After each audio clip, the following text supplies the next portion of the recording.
नमस्कार। स्वर्णिम मध्य प्रदेश और छत्तीसगढ़ के बुलेटिन में आप सभी का स्वागत है। मैं हूं आपके साथ ऋचा सिंह। चलिए खबर की शुरुआत करते हैं। मुख्यमंत्री भूपेश बघेल से राजधानी स्थित उनके निवास कार्यालय में भारत एल्यूमीनियम कंपनी लिमिटेड यानी कि बाल्को के प्रतिनिधिमंडल ने सौजन्य मुलाकात करके विभिन्न मुद्दों पर चर्चा की है।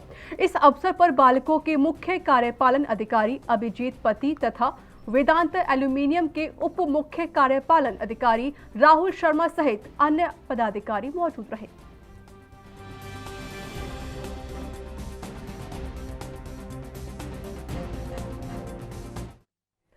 तो वहीं छत्तीसगढ़ के मुख्यमंत्री भूपेश बघेल से राजधानी स्थित उनके निवास कार्यालय में ऑल इंडिया प्रोफेशनल कांग्रेस के प्रदेश सोशल मीडिया संयोजक दीप सारस्वत ने सौजन्य मुलाकात करके मुख्यमंत्री सहायता कोष हेतु 21,000 रुपए की राशि का चेक सौंपा है।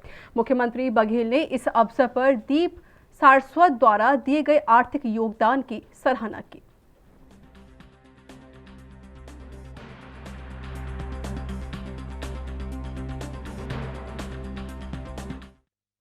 मध्य प्रदेश के मुख्यमंत्री शिवराज सिंह चौहान ने कहा कि असमय वर्षा के कारण मध्य प्रदेश के कुछ भागों में हमारे किसान भाई बहन की फसलों को नुकसान पहुंचा है।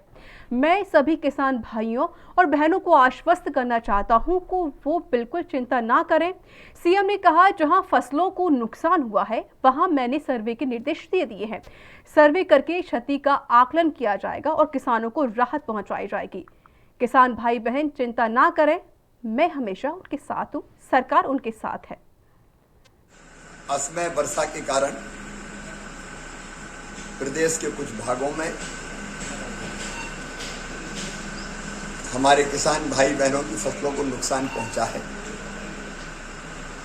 मैं अपने सभी किसान भाई और बहनों को आश्वस्त करना चाहता हूं तो वो बिल्कुल चिंता ना करें। जहां फसलों को नुकसान हुआ है वहां मैंने सर्वे के निर्देश दे दिए हैं। सर्वे करके क्षति का आकलन किया जाएगा और किसानों को राहत पहुंचाई जाएगी। फसल बीमा योजना का लाभ मिले इसके लिए भी जो प्रबंध है वो सब किए जाएंगे। कष्ट है लेकिन सरकार साथ है, मैं साथ हूं, आप चिंता ना करें। तो वहीं मध्य प्रदेश की राजधानी भोपाल में आज मुख्यमंत्री शिवराज सिंह चौहान की अध्यक्षता में कैबिनेट की अहम बैठक संपन्न हुई। उपचुनाव से पहले हुई इस बैठक में कई अहम प्रस्तावों को हरी झंडी भी दिखाई गई। इस बैठक में आदिवासियों और युवाओं के रोजगार को लेकर बड़ा फैसला लिया गया है, जिसे उपचुनाव की तारीखों के बीच बड़ा सियासी दांव माना जा रहा है। इस बैठक में खाद्य एवं नागरिक आपूर्ति विभाग के प्रस्ताव 89 आदिवासी विकास खंडों में राशन आपके द्वार योजना को मंजूरी दी गई है, जिसे अब स्वीकृति के लिए निर्वाचन आयोग को भेजा जाएगा। वहां से हरी झंडी मिलते ही इसे लागू किया जाएगा और इससे प्रदेश के करीब 23 लाख से ज्यादा आदिवासी परिवारों को लाभ मिलेगा। इसमें उचित मूल्य की राशन दुकानों से खाद्यान्न गांव-गांव तक पहुंचाने के लिए आदिवासियों को ही बैंक से ऋण दिलाकर वाहन खरीद पाए जाएंगे।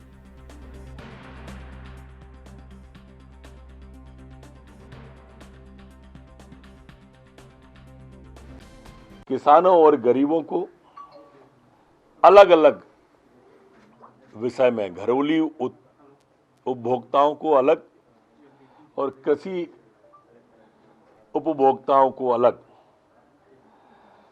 ऐसे किसानों को 15,722 करोड़ की सब्सिडी देने का आज मध्य प्रदेश की कैबिनेट ने तय किया है।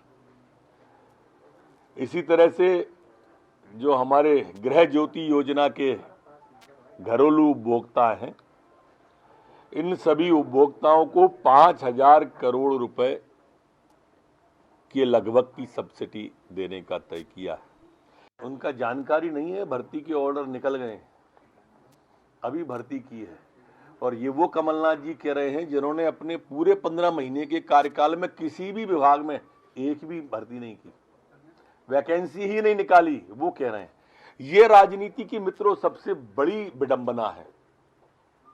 जिस व्यक्ति ने कर्जा माफ का लिखित में झूठ बोला वो किसान की बात कर रहा है। जिसने नौजवान को बेरोजगारी भत्ता देने की बात लिखित में झूठ बोली वो बेरोजगारों की बात कर रहा है।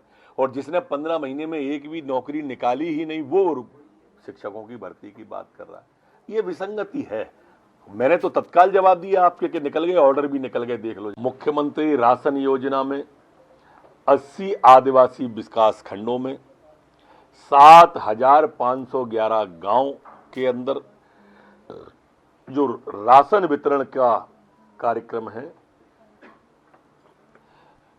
आपका राशन आपके द्वार, इस योजना के तहत प्रारंभ करने का कैबिनेट ने तय किया है।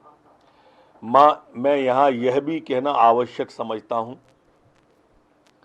कि इन सभी विकास खंडों में 89 में वो उन जगहों पर अभी ये योजना प्रारंभ नहीं होगी जहां पर आचार संहिता लगी हुई है।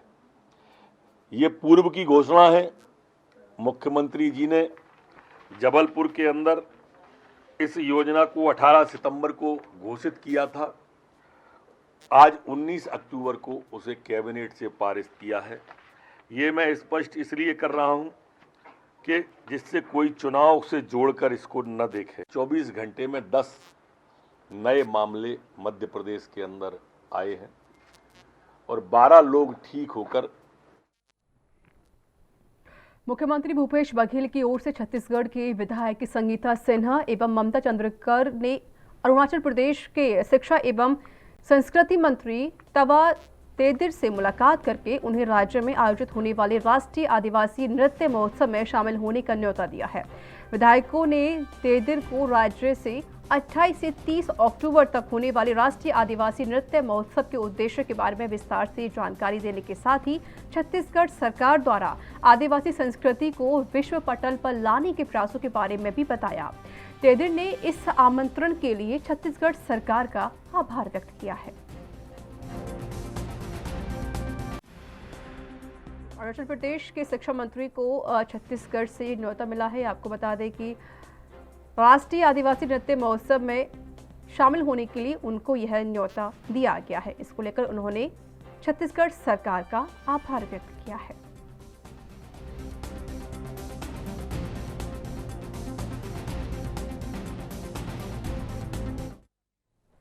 तो वहीं भोपाल में दिल को झकझोर कर देने वाला वीडियो सामने आया है, जहां खुशियां मातम में बदल गई।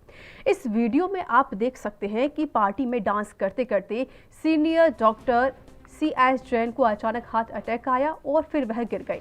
घटना के समय पार्टी में मौजूद डॉक्टर्स ने अपनी तरफ से उन्हें बचाने की पूरी कोशिश की और नज़दीकी सिटी अस्पताल में उनको भर्ती कराया गया, पर उन्हें बचाया नहीं जा सका। आपको बता दें कि डॉक्टर CS जैन ने लगभग 3000 शवों का पोस्टमार्टम किया है।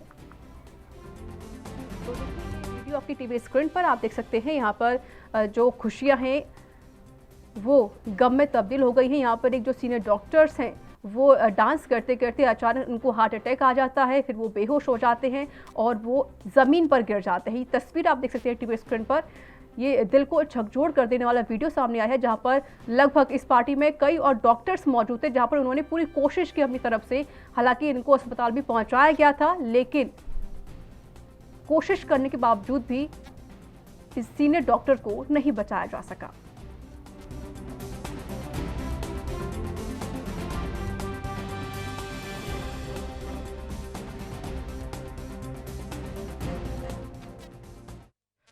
तो चलिए अब खबर छत्तीसगढ़ के कोंडा गांव से है, जहां मोबाइल फोन से अश्लील फोटो भेजने वाला आरोपी गिरफ्तार कर लिया गया है। मामला थाना विश्रामपुरी का है, जहां आरोपी द्वारा पीड़िता प्रार्थी से एक तरफा प्यार करने की बात कहकर मोबाइल फोन पर 7 माह से परेशान कर रहा था। पीड़िता के बड़े भाई को आरोपी ने अश्लील फोटोज भी भेजे। वहीं पीड़िता के द्वारा विश्रामपुरी थाना पहुंचकर एक लिखित आवेदन देकर आरोपी लोकेश उर्फ लोकेश्वर यादव पिता जगतराम यादव ग्राम सलना स्कूलपारा को गिरफ्तार करके न्यायिक रिमांड पर JMFC न्यायालय पेशकाल में पेश किया गया। तो देखिए, अश्लील फोटो भेजने वाला जो मुख्य आरोपी था उसको फिलहाल गिरफ्तार कर लिया गया है। आपको बता दें कि एक तरफा प्यार को लेकर यहाँ पर यह इस वारदात को अंजाम दिया गया था और इसी को लेकर इस युवक ने लड़की के बड़े भाई को अश्लील फोटोज भेजे, जिस पर बड़े भाई ने लिखित शिकायत की थाने में, जहां पर इस युवक को गिरफ्तार कर लिया गया है। तो कई महीनों से यह युवक परेशान किया करता था।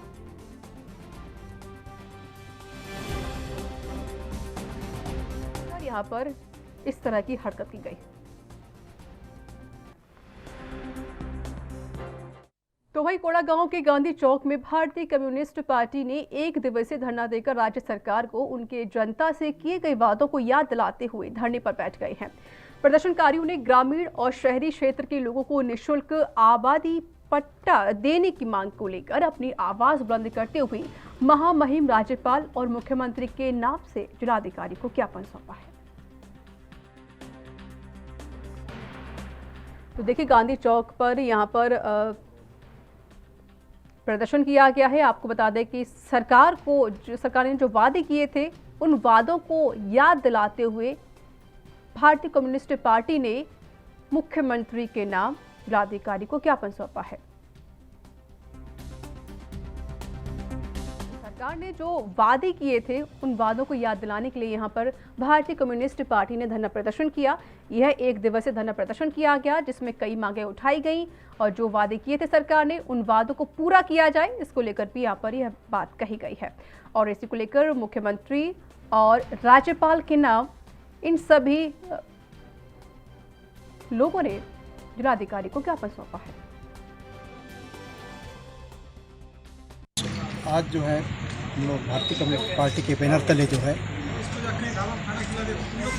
शहरी आवासीय और ग्रामीण आवासीय पट्टा जो वर्षों से आम नागरिक जो है मकान बनाकर निवासरत हैं, उनको जो है आवास पट्टा नहीं मिला है, उस पट्टे की मांग को लेकर जो है हम लोग धरना दे रहे हैं। और सबसे महत्वपूर्ण बिंदु ये है, जब विधानसभा चुनाव हो रहा था उस दौरान जो है कांग्रेस पार्टी ने अपनी घोषणा पत्र में इस मुद्दे को प्रमुखता से रखा था कि अगर वो चुनाव जीतेंगे तो शहरी और ग्रामीण क्षेत्र के लोग जो आवास बनाकर निवासरत हैं, उन्हें आवासीय पट्टा प्रदान किया जाएगा और वो पट्टा निःशुल्क होगा। लेकिन देखने में आ रहा है कि यहाँ सिर्फ पूंजीपति और पैसे वालों को ही सरकार जो है पैसा लेकर जो है पट्टा दे रही है और गरीब और अशक्त लोगों को जो है सरकार पट्टा नहीं दे रही है, जिससे जो है आम नागरिक विक्षुब्ध हैं। और उसी मांग को लेकर जी हम लोग जो है आज आंदोलन शुरू किए हैं। ये आंदोलन की शुरुआत है और ये आंदोलन लगातार एक विकराल रूप धारण करेगी और हम शासन से जब तक पट्टा नहीं मिलेगा। चलिए बात कर लेते हैं मौसम को लेकर, जहां पर किसान परेशान हो रखे हैं। भिंड जिले के किसानों को बेमौसम बरसात ने झकझोर कर दिया है। जहां किसान पहले ही बाढ़ की वजह से अपना सब कुछ खो बैठा था, जिसमें बाजरे, उड़द, अरहर जैसी कई फसलों को नहीं बो पाया था और उसके बाद अब किसान सरसों की फसल की तैयारी कर रहा था, तो उसे डीएपी खाद नहीं मिलने से काफ़ी परेशानी भी हो रही थी। जैसे तैसे किसानों ने 300 से लेकर 400 तक महंगे दामों में खाद खरीदा और सरसों का बीज भी महंगे दामों में खरीदा, क्योंकि पहले से ही खाद नहीं मिल पाने के कारण सरसों की फसल काफ़ी देरी से बोई गई थी। लेकिन कुदरत की मार ने किसानों को झकझोर दिया है। कल शाम से हुई लगातार बारिश के साथ हवा ने जहां एक और बाजरे की फसल को जमींदोज कर दिया, तो वहीं सरसों की फसल जो किसानों ने काफ़ी लागत के बाद बोकर तैयार की थी, बेमौसम पानी ने उस पर पानी फेर दिया। तो देखिए, किसान वैसे ही कर्ज से डूबा हुआ है, दूसरी तरफ यहाँ पर कुदरत की जो मार है वो इनके ऊपर साफ तौर पर पड़ी है। भिंड जिले में बेमौसम बरसात की वजह से यहाँ किसानों की जो फसल है वो बर्बाद हो गई है। आपको बता दें कि कल शाम से लगातार बारिश हो रही है और इसको लेकर कहीं ना कहीं कह सकते हैं कि सरकार ने भी अभी कोई मुआवजे की बात नहीं कही है। हालांकि सरकार बार बार बात कहती है, चुनाव नज़दीक आते हैं, लेकिन अभी भी वहाँ पर ना तो कोई शासन पहुँचा, ना ही प्रशासन पहुँचा है इन लोगों का मुआवजे की बातों करने के लिए या फिर इनकी पूरी जानकारी लेने के लिए। लेकिन जो बरसात है वो लगातार यहाँ पर होती हुई नज़र आ रही है, जिस वजह से किसानों की जो फसल है वो बर्बाद हो गई है। ये समस्या है, जो हमारी फसल जो बोनी करी थी लाखी, वो नष्ट हो चुकी है। 4000 रुपये बीघा के प्रति हिसाब से हमारी 10 बीघा की लागत लग चुकी है। और जब जो बाजरा बवा हुआ था वो पानी से वो भी गिर। श्रीमान जी, जो बरसात हो रही है उससे बहुत परेशानी हो रही है। अब हम दुकानदारों की बात करें तो हमारे भैया पड़ोसी सुबह से बैठे नाश्ता की दुकान खोले, बेचारे अभी चले गए बंद करके, कोई ग्राहक ही नहीं आ रहे हैं बरसात की वजह से। आपकी दुकान भी हम भी सुबह से खोले बैठे हैं। आज कैंप लगाना था हमें, निःशुल्क आयुष्मान कार्ड और निःशुल्क ई श्रमिक कार्ड बनाने थे, परंतु नहीं लग पाए। और यहाँ वक्त एक छोटे से ब्रेक का है, जल्द हाजिर होंगे।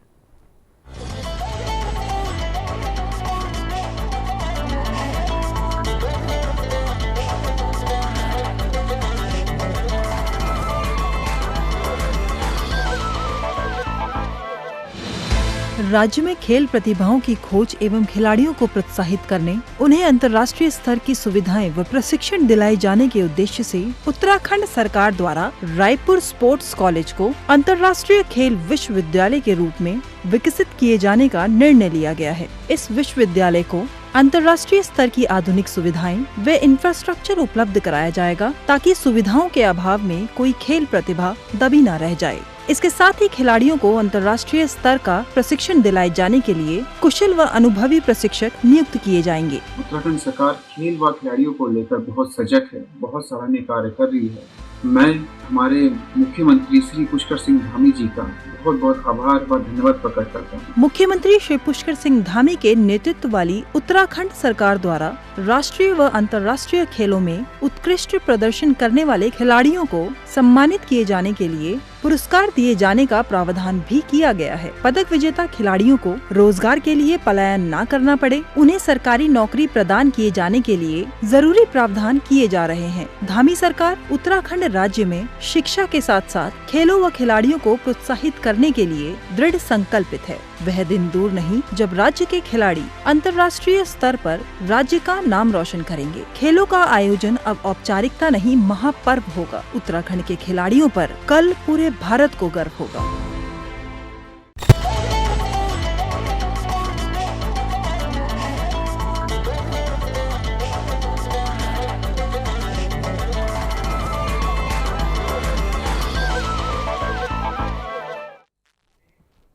ब्रेक के बाद एक बार फिर से आप सभी का स्वागत है। चलिए खबरों का रुख कर लेते हैं।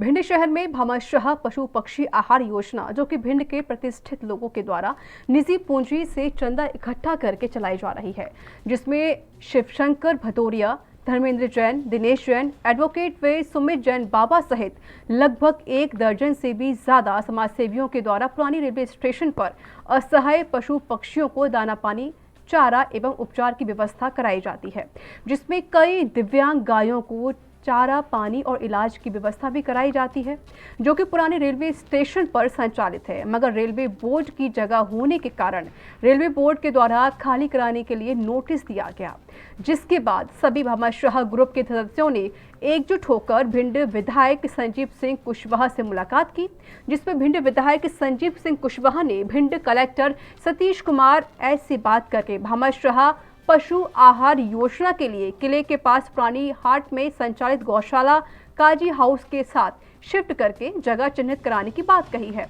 इसके बाद भामाशाह ग्रुप के सभी सदस्यों ने विधायक संजीव सिंह कुशवाहा का फूल मालाओं से स्वागत करके आभार व्यक्त किया। पुराने रेलवे स्टेशन पे इन्होंने वो कार्य प्रारंभ किया था, चूँकि जगह खाली पड़ी हुई थी। अब रेलवे वालों ने उनको जगह खाली करने के लिए नोटिस दिया हुआ है।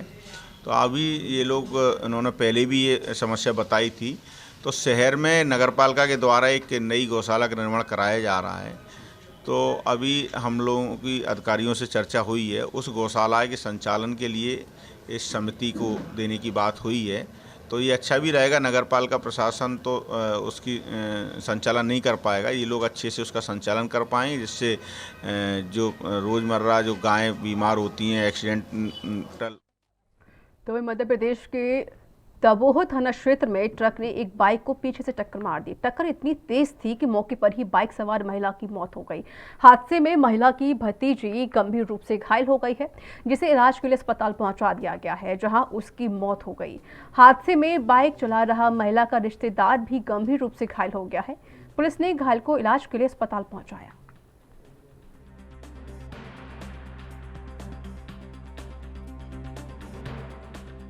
रोड पे जो एक्सीडेंट हुआ है वो बाइक और ट्रक की एक्सीडेंट से हुआ है, दोनों में टक्कर होने से।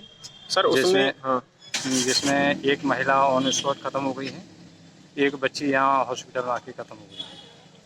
और सर एक मरीज को भिंड रेफर किया गया है? नहीं सॉरी, ग्वालियर रेफर किया गया है। और सर मौके से ट्रक निकल चुका था, नहीं वो 500 मीटर दूर पे जाकर। शिवपुरी जिले की पोहरी तहसील में खाद्य न मिलने से नाराज किसानों ने रोड पर चक्का जाम करके किसान लगातार 3 घंटे तक रोड पर बैठे रहे और सरकार के खिलाफ नारेबाजी करते रहे। वहीं हंगामे की खबर मिलते ही पुलिस प्रशासन भी मौके पर पहुंच गया। साथ ही मौके पर पहुंचे एसडीएम का भी किसानों ने घेराबंदी कर दी। वहीं प्रशासनिक अधिकारियों ने किसानों को समझाने की बहुत कोशिश की, पर किसान मानने को तैयार नहीं हुए थे। वहीं किसानों का कहना है कि खाद्य केंद्र पर लंबी कतारें लगी हैं, जिससे 3 दिनों के बाद भी हमें अभी तक खाद्य नहीं मिल पाया है। जब तक हमें खाद्य नहीं मिल जाता, हम यहां से नहीं हटेंगे।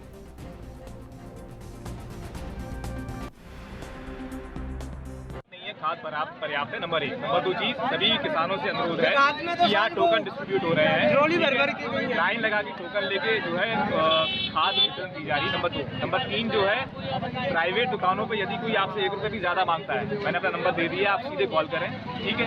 उसी समय जो है वीडियो बना ले, फोटो बना ले और उन पर जो है 3 घंटे से चक्का जाम था, लेकिन आप नजर नहीं आए। अभी आए जस्ट। क्या आप पौड़ी में निवास नहीं करते, क्या शिवपुरी में करते हैं क्या? 3 घंटे खाद न मिलने पर यहां पर किसान नाराज हो गए हैं, जहां पर किसानों ने सड़क पर ही चक्का जाम लगा दिया और कहा कि हमें केंद्र पर यह खाद नहीं मिल पाता है। 3 दिन बीत चुके हैं, लेकिन हम परेशान हैं और इसको लेकर उन्होंने कहा कि जब तक हमें खाद नहीं मिलेगा, हम यहां से नहीं हटेंगे और प्रदर्शन करते रहेंगे। हालांकि इसकी जानकारी मिलते ही प्रशासन मौके पहुंचा। इन लोगों से समझाइश भी की गई, लेकिन किसान सुनने को तैयार नहीं हुए।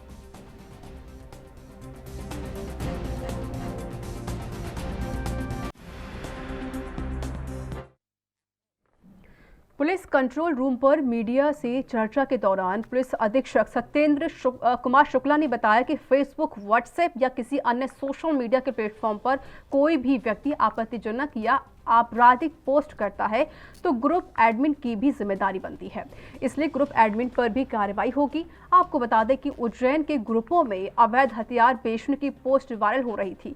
इसी विषय को ध्यान में रखते हुए उज्जैन एसपी ने यह बात कही है। आपको बता दें कि कई दिनों से उज्जैन पुलिस सोशल मीडिया पर नजर लगाए बैठी है और पुलिस को कई शिकायतें भी मिल रही हैं। ऑनलाइन ठगी की कई लोग सोशल मीडिया पर आपराधिक गतिविधियां, सामानों का कम दामों पर विज्ञापन वायरल करते हैं, जिसमें आम जनता ठगी का शिकार भी हो जाती है, जिसकी शिकायत पुलिस और साइबर सेल में होती है। आम नागरिकों को सतर्क रखने और आपराधिक आपत्तिजनक बातों को रोकने के लिए उज्जैन एसपी का यह सख्त कदम है।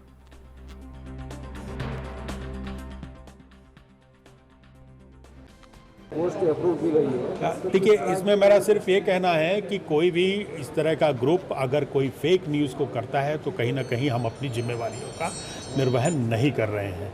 ये पहले भी इस तरह की बातें सामने आई थी, क्योंकि जो नंबर आए हैं वो नंबर हरियाणा और इसके हैं। अगर उनको हम अपने ग्रुप में पोस्ट कर रहे हैं और या हमारे ग्रुप के मेंबर हैं, तो ये हमारी जिम्मेवारी है कि इस तरह के लोगों को इनको हटाया जाए। ये मैं आपको बताना चाहूँगा कि इस तरह की कोई भी ग्रुप अगर किसी भी क्रिमिनल एक्टिविटीज़ को करेंगे। उज्जैन जिले के तराना और महिदपुर अनुभाग के पिछड़ने से जिले में वैक्सीनेशन के फर्स्ट डोज का 92% का लक्ष्य पूरा नहीं हो पा रहा है। इसे लेकर टीएल बैठक में कलेक्टर आशीष सिंह ने चिंता व्यक्त करते हुए दोनों एसडीएम को निर्देश दिए कि जिन जिन ग्राम पंचायतों में वैक्सीनेशन का लक्ष्य 100% नहीं हुआ है और वहां के पंचायत सचिव, रोजगार सहायक व एएनएम कार्य नहीं कर रहे हैं तो उनको निलंबित किया जाए। बैठक में कलेक्टर ने कहा कि जिले में वोटर लिस्ट के हिसाब से 14,48,000 लोगों को फर्स्ट डोज लगाने पर वैक्सीनेशन का 92% हो पाएगा। वहीं अभी 14,27,000 लोगों को वैक्सीनेशन हुआ है और ऐसे में जिले में 20,000 लोगों का वैक्सीनेशन होने पर जिले को लक्ष्य पूरा करने वाली सूची में शामिल किया जाएगा। कलेक्टर ने नगरीय निकायों एवं जिले की विभिन्न जनपद पंचायतों के अधिकारियों को निर्देश दिए कि वे अपने अपने क्षेत्र के जो भी छूटे हुए लोग हैं उन्हें ढूंढकर वैक्सीनेशन करवाएं। कलेक्टर ने सेकेंड डोज के लिए भी अभी से सक्रिय रहने के निर्देश अधिकारियों को दे दिए हैं और कहा कि लगातार जो वैक्सीनेशन हो रही है उस पर ध्यान दिया जाए। बैठक में इसके बारे में जानकारी भी दी गई कि महाकाल मंदिर में वैक्सीनेशन के लिए 2 टीम तैनात रहती है। टाइम लिमिट की बैठकों में दो हमारे बहुत महत्वपूर्ण मुद्दे हैं। एक तो जो टीकाकरण है वो कम से कम 92% होना चाहिए। अगर हम ये क्लेम कर रहे हैं कि 100% हमारा हो गया है, सभी लोगों को हमने फर्स्ट डोज लगा दी है, अभी हमारा 91.2% हुआ है। लगभग 20,000 लोग अभी भी और ज़िले में बचे हुए हैं जिनको पहला डोज लगाना है। दिवाली से पहले इसको हम लोग किसी भी हालत में लगवा लें और ख़ास तौर पर महाकाल मंदिर में जो आने वाले लोग हैं उनका 100% हम लोग उनकी चेकिंग करें और वहाँ पर हम लोग अगर फर्स्ट डोज उनका नहीं लगा है तो उनका फर्स्ट डोज ज़रूर लगवाएं। सेकंड डोज के लिए भी लगभग 2 लाख ऐसे लोग हैं जो अपना फर्स्ट डोज लगवा चुके हैं और सेकंड डोज के लिए आज की स्थिति में पात्रता रखते हैं। हम लोग उनको भी कॉलिंग करके घर घर टीमें भेजकर उनको बुलाएंगे और तो इसी के साथ इस बुलेटिन में इतना ही। नमस्कार।